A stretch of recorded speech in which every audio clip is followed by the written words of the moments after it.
James Gunn's Superman, the gift that keeps on giving. There's been a lot of discussion over the past couple of days about the opening weekend box office numbers for the official start of the DCU reboot. Some are proclaiming that this film is a flop already, while others are pounding their chest as if it was a triumph. The truth about Superman's box office is actually just a little bit more complicated than that. Let's discuss. I watch so you don't have to. All I'm offering is the truth, nothing more. So James Gunn's Superman opened with an estimated $125 million domestically and $95 million internationally. Now, under normal circumstances, you could see those numbers and say, well, that looks like a bona fide success. But to me, when you consider how important this movie is as it pertains to the future of DC on film, and if you take into consideration some of the recent trends that we've seen with comic book movie box office numbers, I think it would be wise to pump the brakes just a little bit. You about to cross some lines. Guys, relax. As I said weeks ago, the first week numbers for this movie are virtually meaningless, because the first week is the week that all of the diehards come out, no matter what. But recent comic book movie box office trends tell us that the second week is actually much more telling. We've seen movies in this genre open up to similar numbers and completely fall off a cliff in the second week. In order for Superman to be considered a legitimate success, it will need to have legs, period. This is not a situation where we are going to have a definitive answer about the success or failure of this film anytime soon. What's more concerning to me right now is how the media has been covering these numbers, because it's very reminiscent to how they cover the box office numbers for the MCU. Something very familiar about all this. Has anyone noticed that media outlets never reported on the budgets for films in the headlines until recently? Why do you think that is? Could it be that interest in the comic book movie genre is waning, and the studios through the media are trying very hard to convince everyone that things aren't as dire as they seem? Remember when the media tried to convince everyone just a few months ago that both the Thunderbolts and Brave New World's budget was $180 million? When anyone with a half a brain could tell you that that number is complete bullshit.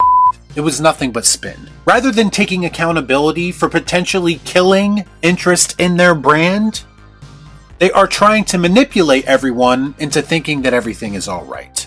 Because it's all part of the plan. And you know what? It actually works sometimes, because there are some people who fall for these numbers hook, line, and sinker. Headlines like that are made for people like this. They are made for people like this who will literally believe anything they read, and they will believe anything the studio or the studio head tells them. In reference to Superman's box office, Average on X had this to say: it made like 95% of its budget back in the first weekend, and people will still try to convince you it's going to flop. A post that has since been deleted, by the way, considering a lot of people took the opportunity to inform him that he doesn't know what he's talking about. And again, I cannot stress this enough. I am not one of the people sitting here trying to convince anyone that this movie is a flop. I'm simply relaying the information that I'm finding on the subject and asking you to think for yourself. That makes sense. And no, Superman did not make back 95% of its budget in its first weekend. That's ridiculous. The reason for the confusion, however, is kind of understandable, because WB and DC are taking the Disney Marvel route and being very misleading about the budget of this film. When you say that Superman opened up with $217 million and you follow that up with the budget saying that it's $225 million, that's going to sound reassuring to less informed people who desperately want this film to succeed. We have the whole leaked tax document situation from a few weeks ago to consider. We have what were no doubt hefty marketing costs to consider. And we have theaters taking their cut of the profits as well to consider. And if you think all of that is incorporated into that $225 million budget that's being reported, then I have some more bullshit to sell you. And then we have James Gunn himself coming out and saying that the movie doesn't need to make $700 million in order to be considered successful. Now, a lot of industry and box office experts claim that the final number needs to have a 7 in front of it if this movie is going to be considered a success. Which, taking everything into consideration, I think is a figure that sounds about right to me. Some are suggesting that $500 million would suffice, and I'm sorry if $500 million is all this movie could muster up. I think there's going to be some people at the studio that need to be held accountable. This movie is intended to kick off a new franchise, and if you believe the statements coming out of WB, the future at DC is bright after just 1 week of results. It seems to be a bit premature, but again, it's all part of the spin. It's about saving face and nothing more. But if I was WB as a whole, I would settle down just a little bit, especially on the momentum talk. Momentum would imply a longer period of success, both financially and critically, and WB and DC hasn't seen that in a very long time. It's true.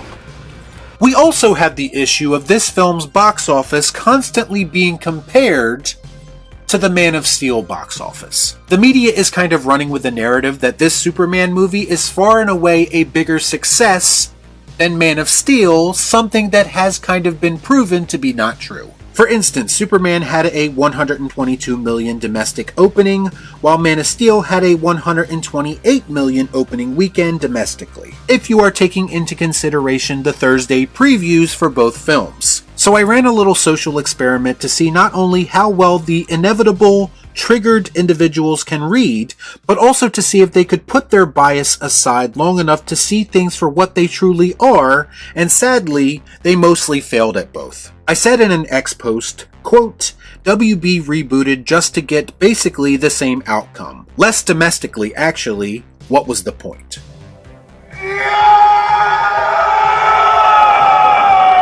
Now, if you actually read what I'm saying without overreacting, I'm clearly talking about the perception of these two movies alone. The whole idea I based this post around is this notion that some people have that not many people were interested in Man of Steel when it came out. But yet Superman actually had a smaller turnout domestically. So I have to ask the question, what does that say about the audience's perception of this Superman movie? Even more so, I wanted people to think about the interest level, or lack thereof, in one of WB and DC's biggest properties. And the responses were predictable and completely lacking anything that resembles critical thinking. I got called a cultist, of course, because that is the go-to response anytime anyone wants to deflect valid criticism. I got a lot of people in response to this post bringing up audience scores and Rotten Tomatoes scores to me. All things based on subjective opinions, based on the quality of these films,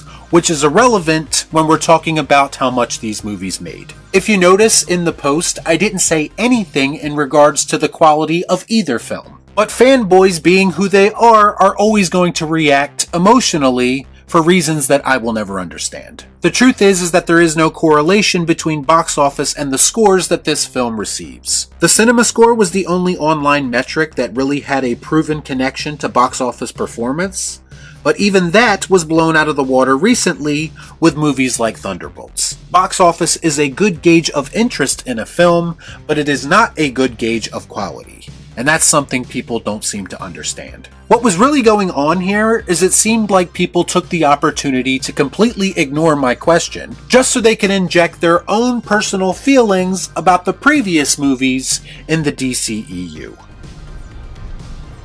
Why are you the way that you are? And how they believe that the DCU is better, or at least going to be better. These are the first people to call someone biased when they themselves can't be unbiased long enough to have a rational conversation about numbers. Very telling. The other responses that I got to this question were mostly excuses. Everything from COVID to Zack Snyder was blamed for this movie not being the financial home run in its first week that some people thought it would be. And you know what? It's all smoke and mirrors. It's all bullshit. Avatar 2, Top Gun Maverick, Barbie, Oppenheimer, Minecraft, among other movies, are all great examples of COVID no longer having a lasting impact on the box office. And as far as this notion that Zack Snyder is to blame because he ruined the perception of DC, I believe that WB is more to blame for that than anyone. The truth is that DC has had mega hits post-Snyder, like Joker, and even moderate hits like The Batman. And WB didn't learn anything from those experiences, and they decided to just keep rebooting everything as a way of catching up to Marvel. This is why I personally advocated for standalone Elseworlds tales being the correct path for DC before James Gunn was hired. Because that's where DC movies have always thrived for me personally, but WB is going to WB every single time. The bottom line, ladies and gentlemen, is that the reaction to the box office is always a lot more telling than the box office numbers themselves. Like with the reviews, the reporting on the box office for Superman has a clear and obvious skew to it. And it's something that we've seen a lot lately from the media and from these studios, and to me it deserves to be called out. Not up in here! Not up in here! I don't know about anybody else, but I don't like being lied to. All I ask for is unbiased reporting, and people keeping the same energy when it comes to their gripes, criticisms, and standards from project to project. Superman did decent numbers in its first week, but it'll need to keep doing decent numbers if it's going to be considered a legitimate success. And only time will tell if this movie has the legit word of mouth and hype to do that, or if it's all manufactured by DC fans who talk about supporting things more than they actually end up supporting them. As always, the general audience and not the fanboys online will decide this movie's fate. So it's probably best to just let things play out before we start jumping to any kind of conclusions. Y'all be cool. Right on.